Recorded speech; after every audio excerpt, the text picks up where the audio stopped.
It was a typical day for Yokoya, who was sleeping until noon. Suddenly someone rang his doorbell, forcing him to get up. Checking the camera, he saw a maid who looked like an emo version of Violet Evergarden, asking him to employ her as his maid. After letting her in, Yokoya gives her a drink and wonders if she's there to steal his kidneys or sell on drugs. He asks her about her experience as a maid, but she reveals she was an assassin targeting people who rebelled against her master, the same master who sent her here. Yokoya thinks she's joking but gets nervous when he realizes she's serious. He asks about her boss's connection to his family, and she starts rambling about a goldfish that turned into a dog who was a friend of Yaya's mom. Frustrated, Yokoya slaps her hand, but quickly regrets it, worrying he made her mad. He changes the topic and asks her about her assassination methods. They go outside and she performs a backflip and throws knives with expert precision at a tree. Proudly, she explains that knife throwing is just one of her many assassin skills. Yokoya, though impressed, tells her he can't hire an assassin as a maid. This guy is stupid. She's disappointed but understands, apologizes, and leaves. As she walks out, Yokoya kneels in disbelief at what just happened, but then he notices something she left behind. Meanwhile, the maid walks away, wondering what to do next. She looks back, expecting Yokoya to follow, but he doesn't.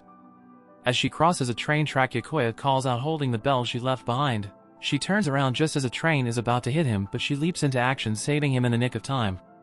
Yokoya thanks her and she blushes, admitting she's never saved anyone before and that her heart is racing.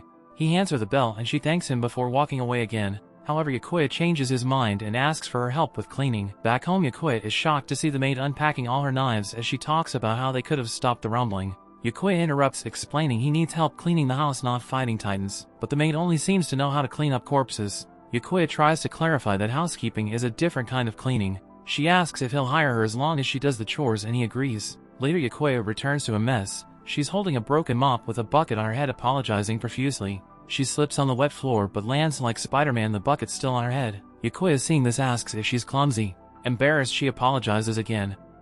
Yokoya takes the bucket off her head and gives her a towel, assuring her that she can learn and that he'll help. She nods and they continue cleaning.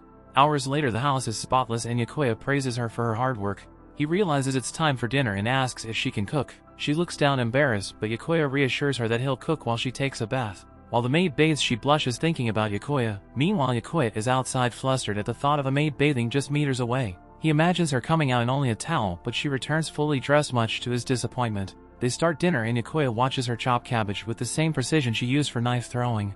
He prepares ramen and fried pork, but she's confused about what fried pork is. She admits she may have eaten it before but never cared much about food. For her, eating is just to sustain life and flavors aren't important. Yokoya confidently tells the maid that one bite of fried pork will make her react like she's in Food Wars. As they split the meal, he realizes he doesn't know her name. The maid explains she has no name, as her master usually assigns one. Yokoya decides to name her later. After her first bite, the maid struggles to understand what tasty means, but this time she feels warmth inside and tells Yokoya that his cooking is delicious. She confides that both the food and his kindness make her feel cared for, though he doesn't catch her meaning and instead tells her he has prepared a room for her. This makes her remember her bloody past but feel hopeful for the future. Later, Yokoya wakes up from a nightmare hungry. Heading to the kitchen, he's startled to find the maid secretly snacking on tonkatsu sauce. They freeze and she apologizes for being a sauce addict. Yokoya reassures her and suggests they share a late-night hot pot, which she enjoys.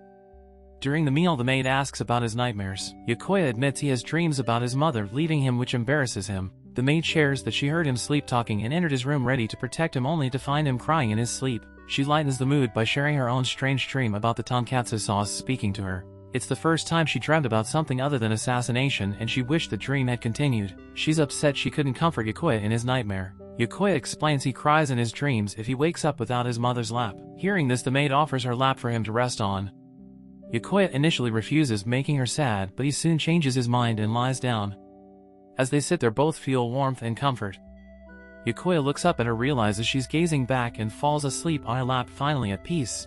She felt her heart race, a feeling she usually only experienced when facing dozens of enemies. But this time it was different. After taking care of the garbage, Yokoya came down and thanked her. Outside the house, they spotted an abandoned puppy with a note explaining that the previous owner couldn't handle how big the puppy would grow and thought someone wealthy could take care of it. He decided to keep the puppy, reasoning it wouldn't survive alone. Yuki, however, questioned the decision, believing that saving a life out of pity had consequences, and asked if he was willing to bear them. Yokoya reminded her that she had saved him once and she had no response. He explained that sometimes it's instinct to save others, and he knew what it felt like to be abandoned. Yuki, still traumatized by past experiences with dogs, kept her distance from the puppy. Yokoya, noticing her fear, gently assured her that they could care for the pup together. She tried to get close to the puppy, but her fear held her back. Eventually, Yokoya took her to a pet shop to buy supplies. As the sun set and they headed home, Yuki reflected on his kindness, something she'd never experienced in her violent, blood-filled past. She started to wonder how she could be useful to him now that her old life as an assassin seemed distant. Later, Yokoya gently encouraged her, telling her to stop worrying about her mistakes.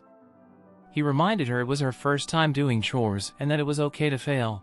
She began to slice cabbage for dinner and the playful puppy wandered in. Though still hesitant, she fed the puppy and Yokoya suddenly came up with a hard-to-pronounce name for the fluff ball. Despite the odd name, she liked it because Yokoya had thought of it. That night, Yokoya complimented her for her efforts, which made her feel valued. She grew more determined to overcome her fears, even reaching out to pat the puppy. As the day passed, Yuki observed Yokoya's kindness. She had never encountered someone like him in her world, a world full of bloodshed. This was the first time she had experienced such compassion. However, each time she tried something, she failed, which made her question how she could be useful to him. In her previous world, if someone wasn't useful, they were replaced like pawns. But now all the things she had done to get to this point seemed meaningless. She reflected on how if she had met Yokoya earlier, she might have learned how to be useful to him in a different way. Yokoya noticed her inner turmoil and suggested that perhaps she wanted to leave her old life behind, which meant quitting her role as an assassin and becoming normal, a thought that had never occurred to her. Yokoya opened up, admitting that he had been scared of her at first. But after spending time with her, he realized he had been wrong. This reminded Yuki of her childhood, and she longed to become a normal girl again. During dinner, she acted like a child in front of the delicious food, finishing it quickly. Yokoya offered to make more, but Yuki, not wanting to bother him, shyly declined, even though her body language said otherwise. He continued to teach her how to live a normal life, encouraging her to ask for anything she needed. Finally, Yuki asked him for a name. He asked for her birth date, but she didn't know it. However, she remembered being born on a day of heavy snow, so Yokoya named her Yuki, meaning snow. The name reminded her of her dark and cold past, but Yokoya shared his own view. He explained how snow keeps the seeds and earth warm, allowing life to sprout in the spring. This metaphor made her reflect on the warmth Yokoya brought into her life. Little by little, a genuine, heartwarming love was growing between them, making her truly happy.